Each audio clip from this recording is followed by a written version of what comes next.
এগুলো তো আমরা খাই না, এটা আপনারা এখানে এত রোগ ব্যাধি যে হয়, হাসপাতালে টাকা দেন তো কেন দেন?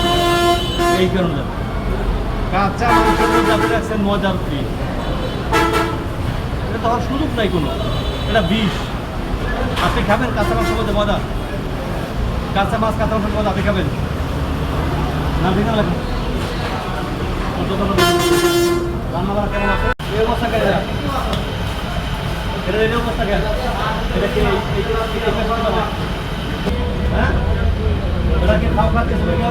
খাচ্ছ মেরে দেখো এখন দেখো, দেখুন দেখো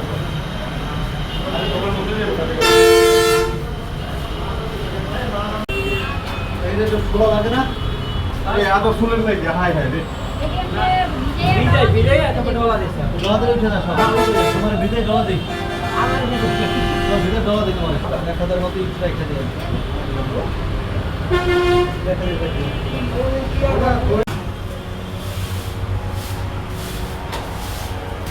একটা না দুইটা ওটা মশলা স্যার, মশলা করছি, ওটা মাছের মশলা করছি এখন। মাছের মশলা করে রাখছো না? ওটা ওই অর্ডার, এই যে সব ফ্রিজ আছে চুলের মশলা, হ্যাঁ মাছের মশলা, মাছের মশলা দিকে ওরা পরিষ্কার পরিচ্ছন্ন অপরিচ্ছন্ন আর কিছু বাচ্চাদের সেদিন লাগে ওরা পরিষ্কার পরিচ্ছন্ন। আমাদের তো যে অন্য ট্যাবলেট কিছু পেয়েছে জানো তাদের কিছু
আপনারা তো ইতিমধ্যে অবগত হয়েছেন, আমরা আজকে ধামরাই উপজেলাধীন কালামপুর বাজারে বেসরকারি ক্লিনিক ও হাসপাতালে অভিযান চালিয়েছি।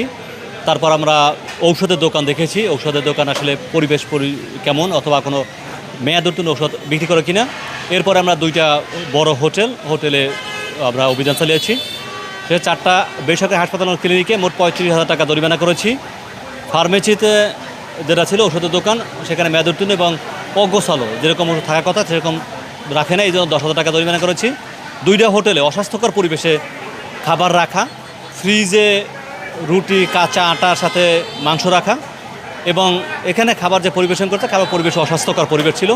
এই জন্য 2টা হোটেলকে আমরা 40 এবং 20,000 করে মোট 60,000 টাকা জরিমানা করেছি। হাসপাতাল ও ক্লিনিক যেগুলো ছিল তাদেরকে দেখা যাচ্ছে এই বছরে অনেকের লাইসেন্স নাই। আমরা তাদেরকে 1 মাস সময় দিয়েছি লাইসেন্স নবায়নের জন্য। এর মধ্যে লাইসেন্স নবায়ন না করতে বললে আমরা এই হাসপাতালগুলো বন্ধ করে দিব।